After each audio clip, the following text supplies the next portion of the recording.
Evet. Merhaba arkadaşlar. Ben kanalımızın sahibi Yalçın. Bugünkü konumuz kırılmış pandizoton. Kırık yerini gösterebilir misin? Furkan Bey. Bakın böyle esniyor. Grav. Ve size şöyle bir şey söyleyeyim. Sizin sekman yerleri genelde araçların kırılıyor. Biz yeni bir taktik yaptık arkadaşımızla. Bildiğiniz şu tek şişeler yok mu arkadaşlar? Orayı göstermeye gerek yok. Bir tek bir olay yerini gösterirsen arkadaşlar. Bak şimdi bu pet şişelerin kapağı şu gördüğünüz. Kapağın içine sekmanın tam orta kısmına delik açıyoruz. Biraz yaklaşır mısın Furkan Bey? Delik açıyoruz. Bu deliğe sekmanımızı yerleştiriyoruz. Arkasına sıcak hava tabancasıyla silikonla gördüğünüz gibi arkasını sıcak silikon doldurup basıyoruz bu şekilde. Bastırdık. Hem sekman sertleşiyor hem yuvayı yapmış olursunuz şu eski olanların yenisini. Ve şu seviyeye geçmemesi gerekiyor kenardan baktığınız zaman. En son silikon işi bittikten sonra bıçağımızı yine kızdırarak bu şekilde etrafa sağlıklı bir şekilde bu kurduğu zaman çok sert bir şey oluyor. Şu an yine o kadar sert değil ama şimdiki işlemimiz de şu kırık olan yeri. Şöyle bir malzememiz var arkadaşlar. Biz bunu nalburdan aldık. Esneyebiliyor. Yakından gösterir misin Furkan Bey?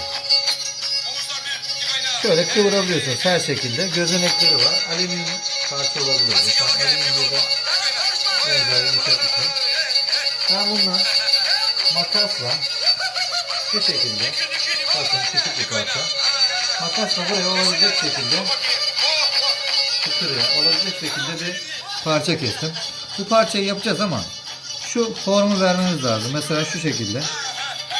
Bu L şeklinde bu kısmı almamız lazım. Furkan Bey yakından çeker misin?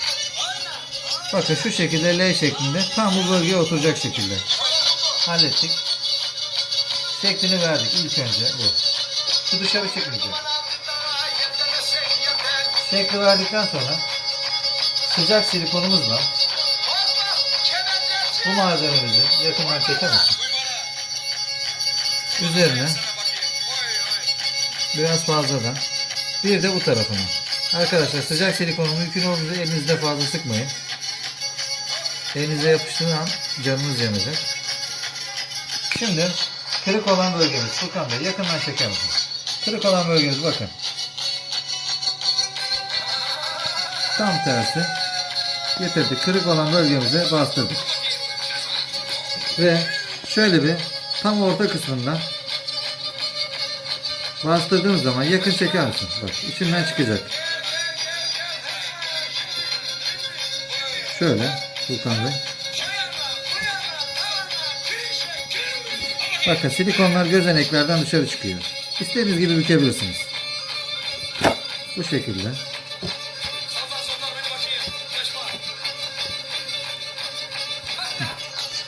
Şimdi kırık bölge sağlamlaşmış oldu. Ve şu an kurumadan oynatmayacağız. Tekrar şu şekilde Furkan Bey yaklaşır mısın? Kırık tam tersi değil de içe doğru bastırıp elimizden geldikçe ortadan her yerden bastırın arkadaşlar silikonu. Şu deliklerden çıktı bakın. Ve tabancamızla bunu desteklemek için dış kısımlarına bu şekilde sadece dış kısımlarına destek amaçlı yaptık. Ve şu dışarı çıkan silikonların üzerine de birer sıra geçersek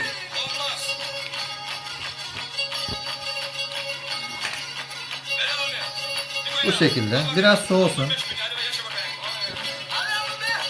Hava tabancamızla bakın Furkan şöyle çeker. Bıçağımızı ısıtacağız ilk önce. Silikonu eritmemiz gerekiyor. Dağıtmamız gerekiyor. Ne kadar çok yayarsak o kadar sağlam olacak.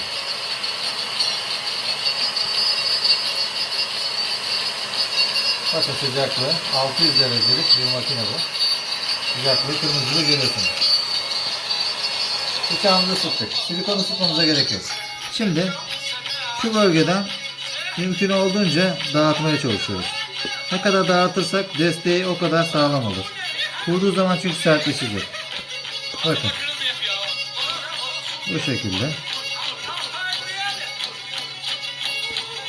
Yakından alabiliyorsun değil mi? Evet arkadaşlar. Üstünü de şöyle geçersek geri çıkmasını engellemiş oluruz.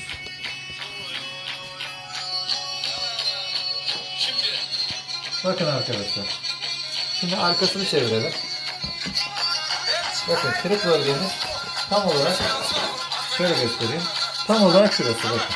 Furkan çeker misin? Tam olarak burası. Arkasını çeviriyoruz. Çatlak kısım şurada kaldı. Görünüyor mu arkadaşlar? Hiçbir şekilde. Bakın çeker misin Furkan Bey?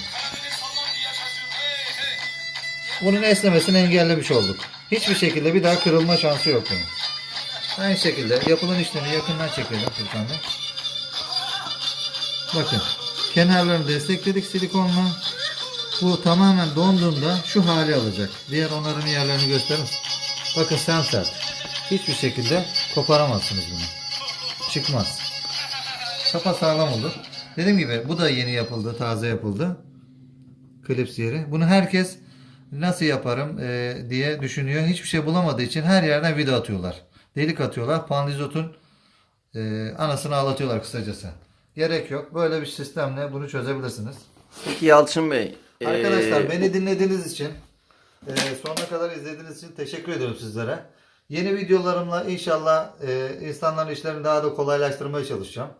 Geçmişten bu yana arabada yaşadığım araba üzerinde, araç üzerinde, otomobillerde biraz da heves bu. Öğrendiklerim, bilgilerimi siz değerli arkadaşlara, belki daha iyisini yapanlar vardır ama elimizden geldiği şekilde bizim bulduğumuz taktikleri arkadaşlarımız, çevremizdeki insanlar izlesin diye bu şekilde tarif etmeye çalıştık. Hakkınızı helal edin. Beni dinlediğiniz için teşekkür ederim.